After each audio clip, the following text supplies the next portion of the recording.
اعوذ باللہ من الشیطان الرجیم بسم اللہ الرحمن الرحیم۔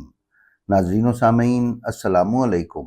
امید ہے آپ خیریت سے ہوں گے اور ہماری ویڈیو سے استفادہ بھی کر رہے ہوں گے۔ ناظرین معظم، جناب زینب کبریٰ سلام اللہ علیہا کی تاریخ شہادت کے بارے میں چند اقوال ہیں۔ ایک سوال عام طور سے یہ کیا جاتا ہے کہ بی بی سلام اللہ علیہا کی دنیا میں آمد اور شہادت کی تاریخوں میں اختلاف کیوں ہے؟ اس کی کچھ وجوہات ہیں۔ اس کی پہلی وجہ تو یہ ہے کہ جس طرح آج کل کسی ولادت اور وفات کی تاریخ رجسٹرڈ کر دی جاتی ہے، اس زمانے میں اس طرح کا کوئی نظام موجود نہیں تھا۔ یعنی جس طرح آج کل کسی کی پیدائش پر، کسی بچے کی پیدائش پر برتھ سرٹیفکیٹ وغیرہ اور اس کی تاریخ پیدائش کا اندراج مختلف دفاتر میں ہوتا ہے، اس طرح کا رواج اس وقت نہیں تھا۔ اس زمانے میں ایسا کوئی نظام نہیں تھا کہ جس سے یہ ریکارڈ رکھا جا سکے کہ نئے پیدا ہونے والے بچے کی تاریخ ولادت کیا ہے۔ جس دن کسی کی ولادت یا وفات کی خبر دی جاتی، اسی تاریخ کو تاریخ ولادت یا تاریخ وفات تصور کر لیا جاتا۔ حالانکہ ہو سکتا ہے کہ اس شخص کی ولادت یا وفات اس سے پہلے ہوئی ہو۔ دوم یہ کہ اس زمانے میں ہر طرف دشمنان اہل بیت علیہم السلام کی حکومتیں تھیں۔ اہل بیت علیہم السلام سے متعلق باتیں نقل کرنے پر سخت پابندی تھی، بلکہ اس پر سخت سزائیں بھی دی جاتی تھیں۔ لہٰذا اہل بیت علیہم السلام کے بارے میں خبریں بہت کم معاشرے میں سننے کو ملتی تھیں۔ تیسرا یہ ہے کہ دنیا کو یا لوگوں کو اہل بیت علیہم السلام کے خاندان کے افراد کی دنیا میں آمد یا وفات کا علم اکثر غلاموں کے ذریعے خبر نشر ہونے کی وجہ سے ہوتا تھا۔ وفات کی خبر نقل کرنے میں چونکہ ظالموں کے ظلم کا تذکرہ بھی ہوتا تھا، اس بنا پر وفات وغیرہ کی خبر کو عام طور سے آگے بیان نہیں کیا جاتا تھا۔ بہرحال اتنی سختیوں اور پابندیوں کے باوجود اہل بیت علیہم السلام کے فضائل و مناقب اور ان کے مصائب و آلام کا کتابوں میں ذکر ہونا اور دنیا میں آمد و شہادت کی تاریخوں کا کتابوں میں درج ہو جانا کسی معجزے سے کم نہیں ہے۔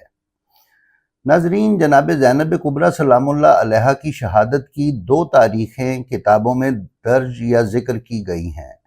بی بی کے بارے میں لکھی گئی عربی کتابیں اور سیستانی صاحب کے دفتر سے شائع شدہ تقویم میں بی بی کی شہادت کی تاریخ 15 رجب المرجب 63 یا 65 ہجری بیان کی گئی ہے، جبکہ اصلاح کی تقویم میں ایک قول 6 جمادی الاول 65 ہجری کا بھی نقل کیا گیا ہے، جبکہ کچھ عربی کیلنڈرز میں 16 ذوالحجہ بھی نقل کی گئی ہے۔ بہرحال تاریخ شہادت کا اختلاف واقعہ شہادت اور اس کی اہمیت پر اثر انداز نہیں ہوتا۔ بی بی کی شہادت کا دن جو بھی ہو، یعنی ان دونوں تاریخوں میں سے جو کوئی تاریخ بھی ہو، نہایت مصیبت کا دن ہے۔ ناظرین، اب آئیے چلتے ہیں بی بی سلام اللہ علیہا کے اصل مقام تربت کا تعین کرنے کے لیے۔ تو اس سلسلے میں گزارش ہے کہ جناب زینب کبریٰ سلام اللہ علیہا کے روضے کے بارے میں 3 نظریات ہیں۔ پہلا یہ کہ آپ مدینہ منورہ میں جنت البقیع میں دفن ہیں۔ دوم یہ کہ آپ کی تربت مصر کے شہر قاہرہ میں ہے، اور سوم یہ کہ آپ کی تربت شام کے شہر دمشق کے علاقہ الزینبیہ میں ہے، یعنی جسے آج کل جس علاقے کو زینبیہ کہا جاتا ہے، دمشق میں، وہاں پہ آپ کا روضہ ہے جو کہ مشہور بھی ہے۔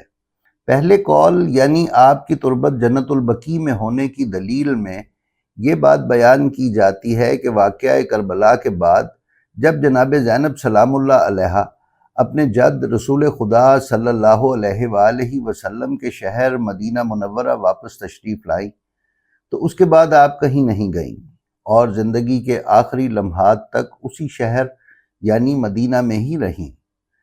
لیکن ناظرین، اگر جناب زینب کبریٰ سلام اللہ علیہا کی تربت مدینہ میں ہوتی تو اہل بیت علیہم السلام کی روایتوں میں اس کا ذکر ضرور ہوتا، اور خصوصاً جنت البقیع کی مقدس قبروں میں اس تربت کا بھی ضرور تذکرہ کیا جاتا۔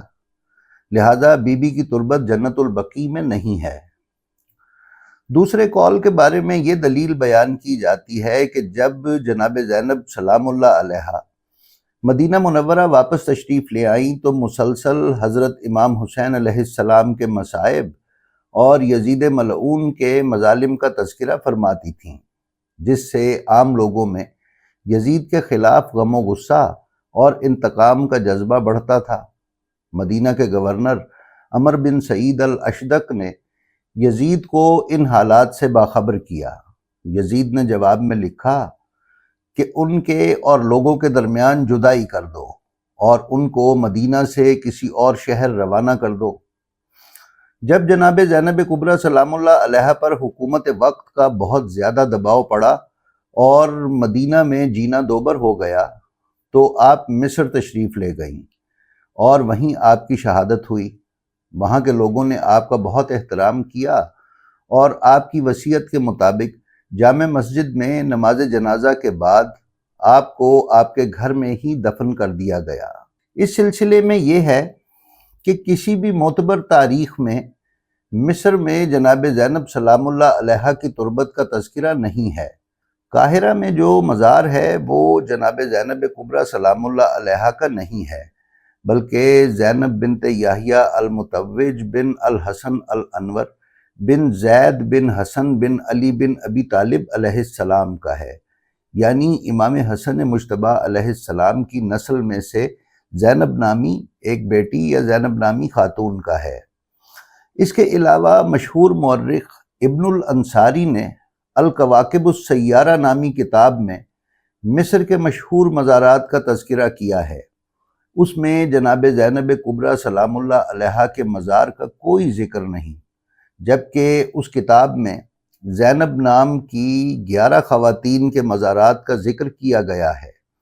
اس بنا پر اگر جناب زینب کبریٰ سلام اللہ علیہا کا روضہ مصر کے شہر قاہرہ میں ہوتا تو اس کا ضرور تذکرہ پرانی کتابوں میں کیا جاتا۔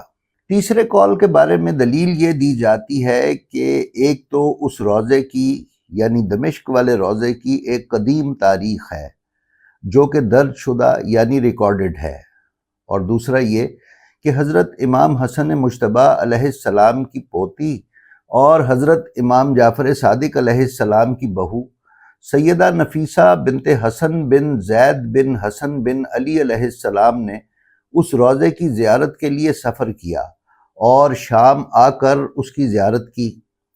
تیسرے یہ کہ متعدد مورخین نے یہ واقعہ لکھا ہے کہ جب سن 1302 ہجری میں روضے کا گنبد منہدم ہو گیا تو والی دمشق نے تاجروں کی مدد سے اس روضے کی تعمیر شروع کی۔